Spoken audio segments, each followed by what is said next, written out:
Hi, welcome to Mommas and Mannies. I am your host, Trina. This is a short form podcast for mamas that are looking for a quick burst of me time.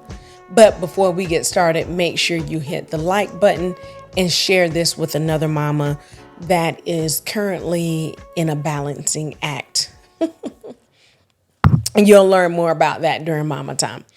But before we get started, just to start off with the motivational quote, this week's motivational quote is going to be straight to the point, needs no explanation. And it says, I'm not reading anything. The motivational quote is going to be speak positive words to yourself. Again, speak positive words to yourself. And I am going to add on speak positive words to yourself and others.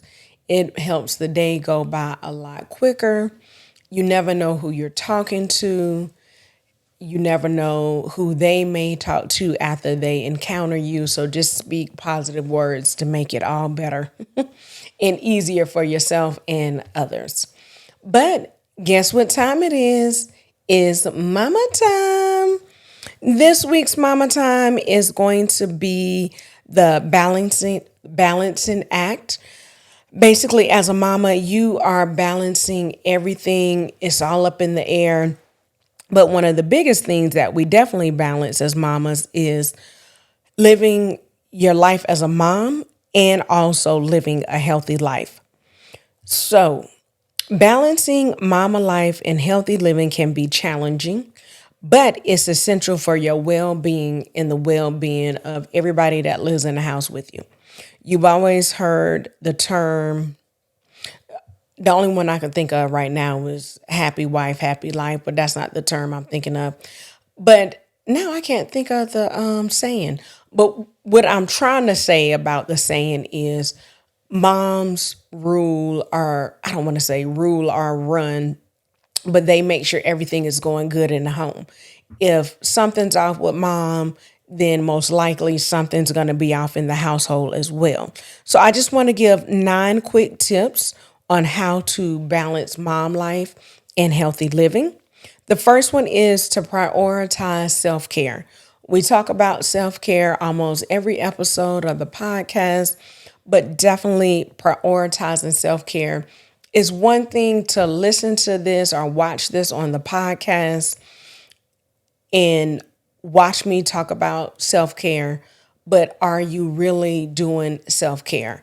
Are you really doing what I'm talking about? Are you exercising? Are you meditating? Are you saying your positive affirmations? Are you taking time to read books? Are you really taking time for yourself? And self-care can be anything that you imagine it to be. It doesn't have to be hair done, nails done, everything did. It doesn't have to be that. It can be whatever you want that to be, as long as it's something healthy. It refuels your body. It doesn't bring you down, but it actually lifts you up. So just think about that. The second one is to plan and prep meals. Now, I've tried to meal prep before. During the pandemic, I tried just about everything. I tried freezer meals. I even subscribed to $5 freezer meals, which is actually a great plan. If you've never heard of it, I think you can Google $5 meals, freezer meals. I can't remember. I think she has freezer meals, but she also has $5 meals. But she gives recipes for a week and maybe for the month, and it's only $5. Maybe it went up due to inflation. But when I was doing it, it was $5. She gave you meals, I know for sure for the week. So she gave you 5. I can't remember if it was breakfast, lunch, and dinner. She also gave you a shopping list, but for sure I know it was dinner.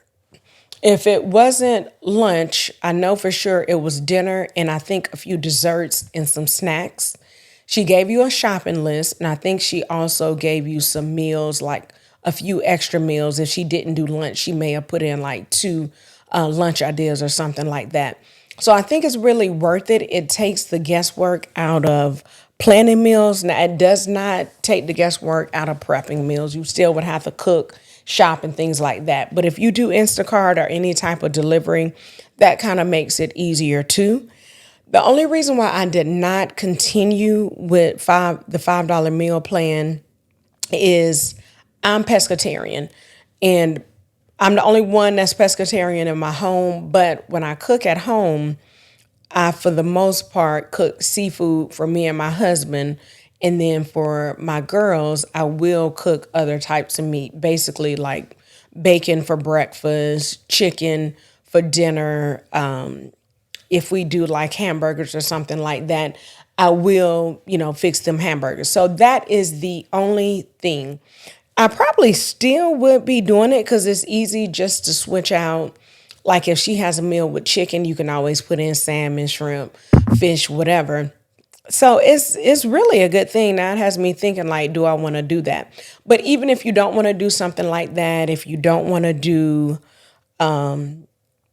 like a meal prep, not a meal prep, like a meal kit that you get in the mail, even planning meals, that's what I've basically started to do, something really simple. Like on Monday, we're eating this, Tuesday, we're eating this, and so forth. So just plan and meal prep is really a big way to help balance that along with healthy living. That also helps to decrease eating out all the time, eating not so healthy food choices. The next one is stay active. Staying active could be something as simple as walking your dog, taking walks in the park with your kids, walking around your job on your lunch break before or after work, but just getting in some extra steps. Also, that could be going to the gym. If you go to the gym before work, after work, if you have a gym at your job, if you can do a workout on your lunch break, that's also great. So just keep that in mind. Number 4 on the list is to involve your family. So if you have really small kids, you can still involve your really small kids as long as they are walking. And I'm laughing because I don't think younger than that you can probably involve your kids. If they're taking a bottle or if they can feed themselves, that is something you can involve your kids in then. But, have your kids pick up behind themselves. That way you're not picking up their toys. Making sure they clean off the table when they're finished. Bigger kids actually assigning them chores. Is that dusting, sweeping, doing their own laundry? Or if you don't want them to wash their clothes, are they sorting their clothes appropriately? I'm trying to think of something else for older. Anything. Washing the car, cutting the grass. So just really involving your kids in chores. That makes it easier for you. That way you're not the only person around the house working. 5, set boundaries. I don't think I've done a podcast episode on setting boundaries. I may have, but setting boundaries will save so much time, heartbreak, pain, everything in your life. Setting boundaries allows you, mama, to focus on what truly matters and preserve your energy. I know some people are like, oh, I don't want to set boundaries, but setting boundaries are for you. It's not for the other person. It's actually for you. I think I did talk about boundaries. I'm trying to think about it. If you aren't satisfied with a relationship that you have, friendship, whatever that may be, you need to set a boundary around that. You don't have to talk to that person every day. You don't have to see them every day. That's just something you want to think about. I would say take a list of things that may make you feel uncomfortable, or when you're in that particular situation, you just don't feel like yourself. Really take a list of those situations and think about how you can set a boundary. Is that, oh, I'm not going to talk to that person as much. When I do see that person, it's going to be on a limited time basis. So really think about setting boundaries. Number 6, make sure you get enough sleep and prioritize sleep. Make sure you get in the bed in a timely manner. Make sure you have a good bedtime routine to help you wind down. I've read plenty of articles saying that using your phone right before you go to sleep is not good. Leaving your phone beside you may not be the best thing to do, but if you use it as an alarm clock, it's not realistic to kind of have it across the room. One thing that I recommend, I have a quiet time on my phone. I have an Android, so I know you can do it with Android. I think with iPhones, you can do that too. But just set a time where, your phone isn't ringing, binging, everything. You're not getting notifications. No one can call in unless they call twice or, you see it ringing. But just setting that time to really unwind your mind, body, and soul.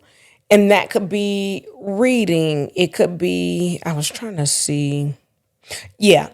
It says to try to shoot for 8 hours. I know that's not always realistic, but 7 hours, if you can shoot for 7 hours, that's actually really healthy. Number 7 on the list is delegate tasks. We talked about that with getting your family involved. 8 is practice flexibility. So practicing stretching your body, going to a yoga class. I haven't been to a yoga class, I think, since January. So that really makes a difference too. Just stretching your body, because sometimes we just don't stretch enough. And number 9 on the list is seek support. So that could be a babysitter. If you need to reach out to a parent or a family or friend, if you need someone to pick up your kids after school on certain days, if you have someone that may be able to drop your kids off, pull in that support and really kind of take some of the workload off of you. Also, even if it's professional help, counseling, therapy, speaking with someone like a pastor or a minister, just getting that support to make sure that you have support for yourself. You're not in this thing alone. And always remember that finding balance is an ongoing process. We're just not going to find balance. And sometimes for some stuff, we'll never find balance because it's going to just kind of always be, I don't want to say, it's going to always be rush. Like if your kids if they're in extracurricular activities, it's going to be a rush picking them up, getting snack, getting to the activity, then getting home and getting into bed. So sometimes you may not be able to really balance, but if you I don't want to say balance, you'll be able to balance, but it may still be some chaos with the balance. So by taking small steps to making sure you're actually prioritizing your health and well-being, you can definitely create a more fulfilling and sustainable lifestyle for yourself and your family. Like I stated earlier in the episode, you want to make sure that you are healthy. That way, the home is healthier. You can balance things. Everyone, I don't want to say happy because you're not going to be able to make everyone happy, but everyone feels more relaxed because you're in a more relaxed, balanced state. Leave a comment below. Let us know what your favorite thing is to do from this list. Do you set boundaries, or is that something you want to work on? Do you stay active on a daily basis? Is your family involved? Some people may have it down to a science and they don't do any chores. If you have enough kids, if you have about 4 kids, I think you probably are pretty limited on what you have to do, especially if your kids are of age where they can do just about everything. So think about that. Think about, am I balancing enough? Do I need to balance some things out? Share that with another mama along with this episode. Hit the bell for notifications so you will know when we come out with a new episode each Monday. And remember that me time is essential. And it's funny because that was the number 1 on this list. Prioritize self-care. So remember that me time is essential and it is never selfish. Have a great week, mama. Balancing. See ya.